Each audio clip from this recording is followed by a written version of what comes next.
Hello दोस्तों, कैसे हैं आप सब। एक बार फिर से स्वागत है आपका अपने यूट्यूब चैनल एनी एग्ज़ाम में। दोस्तों की जैसा कि आपको पता है कि एमटीएस 2023 के एग्ज़ाम हो रहे हैं और एसएससी सीएचएसएल की जो नोटिफिकेशन है वो आउट हो चुकी है।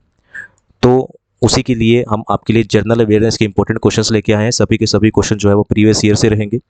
ये जो आज की इस वीडियो में जो हम क्वेश्चंस करेंगे वो सीएचएसएल का एग्ज़ाम जो हुआ था 9 मार्च 2023 को, उसके 25 इंपॉर्टेंट क्वेश्चंस रहेंगे। तो ये इंपॉर्टेंट है, तो वीडियो को अंत तक जरूर देखिएगा। वीडियो पसंद आई तो लाइक, शेयर और चैनल को सब्सक्राइब जरूर कीजिएगा।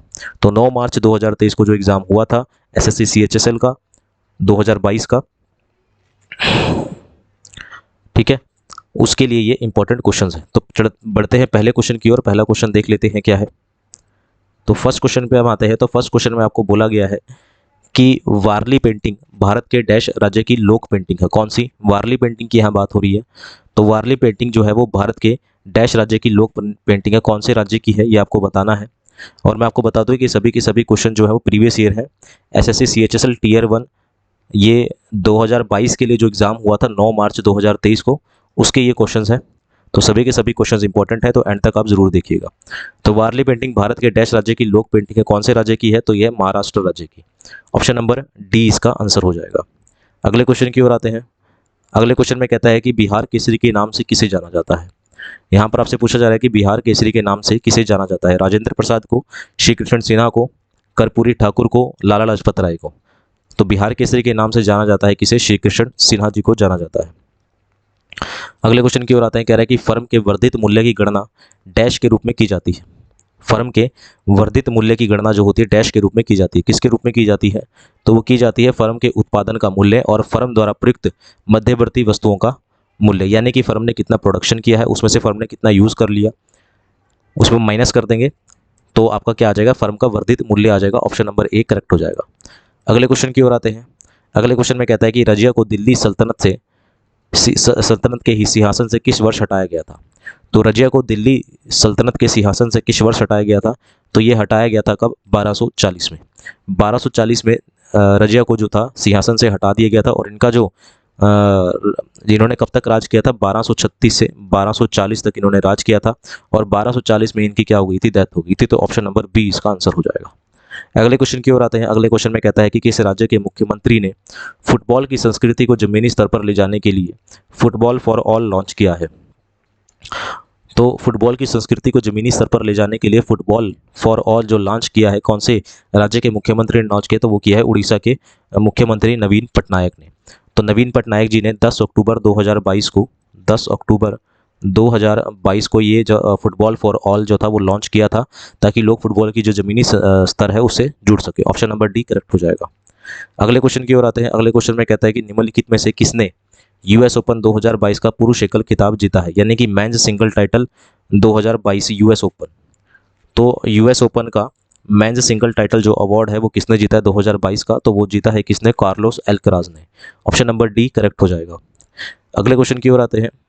अगले क्वेश्चन में कहता है कि फीफा महिला विश्व कप 2023 की मेजबानी कौन सा देश करेगा। किसकी, फीफा वर्ल्ड कप 2023 वुमेन्स की। तो फीफा महिला विश्व कप 2023 की जो मेजबानी है वो कौन सा देश करेगा, तो वो करेगा ऑस्ट्रेलिया एंड न्यूजीलैंड। ये दोनों देश मिलके फीफा महिला विश्व कप 2023 की मेजबानी करेंगे। ऑप्शन नंबर बी करेक्ट हो जाएगा। अगले क्वेश्चन की ओर आते हैं। कहता है कि खेलो इंडिया यूथ गेम्स का 5वां संस्करण मध्य प्रदेश के डैश शहरों में आयोजित किया जाएगा। तो खेलो इंडिया जो यूथ गेम्स होती हैं उसका जो 5वां संस्करण होगा वो मध्य प्रदेश के कितने शहरों में आयोजित किया जाएगा, आपको ये बताना है। तो वो किया जाएगा मध्य प्रदेश के 8 शहरों में। ऑप्शन नंबर सी इसका आंसर हो जाएगा। तो खेलो इंडिया यूथ गेम का 5वां संस्करण जो है मध्य प्रदेश के 8 शहरों में जो है वो आयोजित किया जाएगा। अगले क्वेश्चन की ओर आते हैं। अगले क्वेश्चन में कहता है कि निम्नलिखित में से कौन सा कथन मिश्रण से संबंध में सही नहीं है। मिश्रण के संबंध में सही नहीं है वो बताना है। साइंस से है ये रिलेटेड क्वेश्चन। कौन सा कथन मिश्रण के संबंध में सही नहीं है, तो कोलाइड विषमागमी मिश्रण होते हैं जिनके कणों का आकार बड़ा होता है, तो ये कथन जो है वो सही नहीं है। यानी कि कोलाइड्स जो होते हैं वो हेट्रोजीनियस मिक्सचर होते हैं in which the particle size is large. तो ये कथन जो है वो गलत है। ऑप्शन नंबर ए करेक्ट हो जाएगा।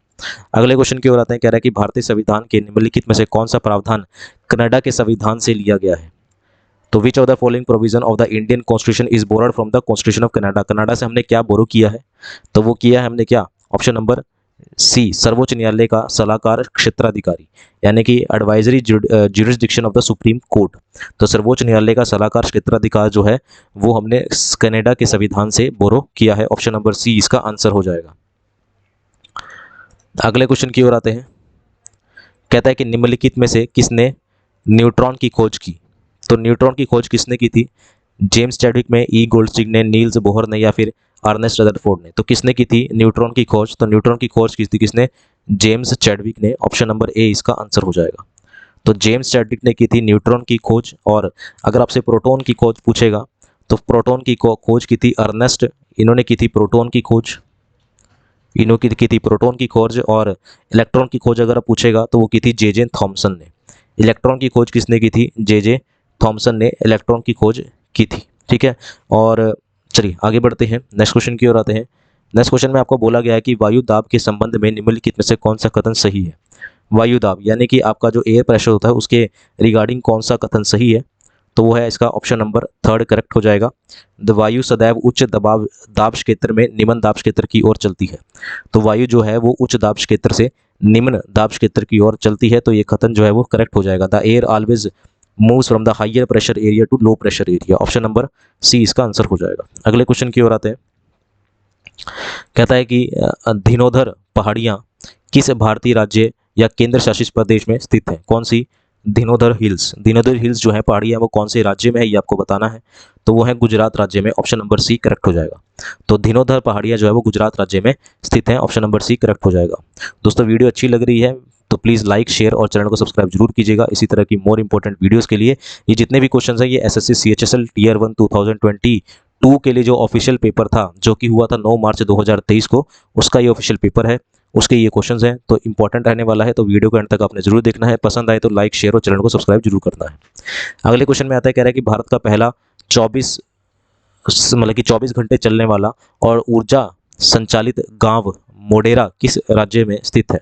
India first 24/7 solar powered village Modhera is located in which state. कौन सी स्टेट में है ये? क्या नाम है इस विलेज का? इस विलेज का नाम है मोढेरा। ये कौन से राज्य में है? तो ये है गुजरात राज्य में। ऑप्शन नंबर बी इसका आंसर हो जाएगा। ये 24 घंटे यानी कि भारत का पहला 24 आवर सौर ऊर्जा संचालित गांव है ये। आगे बढ़ते हैं, नेक्स्ट क्वेश्चन की ओर आते हैं। नेक्स्ट क्वेश्चन में आपको बोला गया है कर्नाटकी संगीत डैश तक सीमित है। कार्नाटिक जो म्यूजिक है इज कन्फर्म टू, कर्नाटिक संगीत डैश तक सीमित है। कहाँ तक सीमित है? तो ये सीमित है कर्नाटक, आंध्र प्रदेश, तमिलनाडु और केरला तक। तो कर्नाटकी जो संगीत है वो कहाँ तक सीमित है? कर्नाटक, आंध्र प्रदेश, तमिलनाडु और केरला तक ये सीमित है। अगले क्वेश्चन की ओर आते हैं। कहता है कि निम्नलिखित में से कौन सा कथन गलत है? आपको ये कथन दे रखे हैं, इनमें से कौन सा कथन गलत है ये आपको बताना है। तो इसका जो सही आंसर होगा वो ऑप्शन नंबर ए हो जाएगा। औद्योगिक प्रतिभूत बाजार को गिल्ट एज बाजार के रूप में भी जाना जाता है, यानी कि industrial securities market is known as the gilt edge market. तो ये कथन क्या हो जाएगा? गलत हो जाएगा। ठीक है, तो ऑप्शन नंबर ए करेक्ट हो जाएगा। अगले क्वेश्चन की ओर आते हैं। अगले क्वेश्चन में कहता है कि कर्क रेखा भारत के डैश राज्यों से होकर गुजरती है। मोस्ट इंपॉर्टेंट क्वेश्चन, बार बार पूछे जाने वाला क्वेश्चन है। Tropic of Cancer passes through dash state of India. तो कर्क रेखा भारत के कितने राज्यों से होकर गुजरती है? तो ये गुजरती है, कौन से राज्य से होकर गुजरती है? कर्क रेखा भारत के कौन से राज्य से होकर गुजरती है, बेसिकली आपसे ये पूछा जा रहा है। तो कर्क रेखा जो है वो आपके छत्तीसगढ़ राज्य से होकर गुजरती है। ऑप्शन नंबर सी जो है इसका करेक्ट हो जाएगा। तो ट्रॉपिक ऑफ कैंसर जो है वो छत्तीसगढ़ राज्य से होकर गुजरती है। अगले क्वेश्चन की ओर आते हैं। कहता है कि निम्नलिखित में से किस फिल्म को 2022 की सर्वश्रेष्ठ फिल्म लोकप्रिय पसंद का फिल्म फेयर पुरस्कार मिला? Which among the following film received the film fair award for the best film popular choice in 2022? किसको मिला था? तो वो मिला था शेरशाह को। ऑप्शन नंबर सी करेक्ट हो जाएगा। अगले क्वेश्चन की ओर आते हैं। कह रहा है कि क्षोभ मंडल की औसत ऊंचाई कितनी है? क्षोभ मंडल यानी कि ट्रोपोस्फेयर, क्षोभ मंडल की औसत ऊंचाई कितनी है? तो क्षोभ मंडल जो है आपका 13 किलोमीटर ऊंचा है। ऑप्शन नंबर ए इसका आंसर हो जाएगा। तो क्षोभ मंडल यानी कि ट्रोपोस्फेयर जो है वो 13 किलोमीटर ऊंचा है। ऑप्शन नंबर ए करेक्ट हो जाएगा। अगले क्वेश्चन की ओर आते हैं। कहता है कि किस वर्ष महात्मा गांधी ने किसानों के समर्थन में गुजरात के खेड़ा जिले में सत्याग्रह किया था? यानी कि खेड़ा आंदोलन जिस नाम से जाना जाता है, खेड़ा, गुजरात के खेड़ा जिले में सत्याग्रह किया था। किस वर्ष किया गया था? तो किया था ऑप्शन नंबर डी 1918 में। 1918 में यह आंदोलन किया गया था। अगले क्वेश्चन की ओर आते हैं। अगले क्वेश्चन में आपको बोला गया है कि एक डैश इलेक्ट्रॉनिक उपकरण है जो एक कमजोर संकेत प्राप्त करता है और इसे पुनः उत्पन्न करता है। यानी कि a dash is an electronic device that receive a weak signal and regenerates it. तो एक डैश इलेक्ट्रॉनिक उपकरण है जो एक कमजोर संकेत प्राप्त करता है और इसे पुनः उत्पन्न करता है, तो इसे क्या कहते हैं? हम रिपीटर कहते हैं। ऑप्शन नंबर सी करेक्ट हो जाएगा। अगले क्वेश्चन की ओर आते हैं। अगले क्वेश्चन में कहता है कि निम्नलिखित में से किस पादप जगत के पौधों को शैवाल के रूप में जाना जाता है? The plant of which of the following the plants of the which of the following plant kingdom are known as the algae, यानी कि पौधों को शैवाल के रूप में भी जाना जाता है। किसको जाना जाता है? तो हो जाता है Thallophyta. Option number D correct हो जाएगा। अगले क्वेश्चन की ओर आते हैं। कहता है कि एम एस एक्सेल 365 में ओपन वर्कबुक को बंद करने के लिए निम्नलिखित में से किस शॉर्टकट का उपयोग किया जाएगा?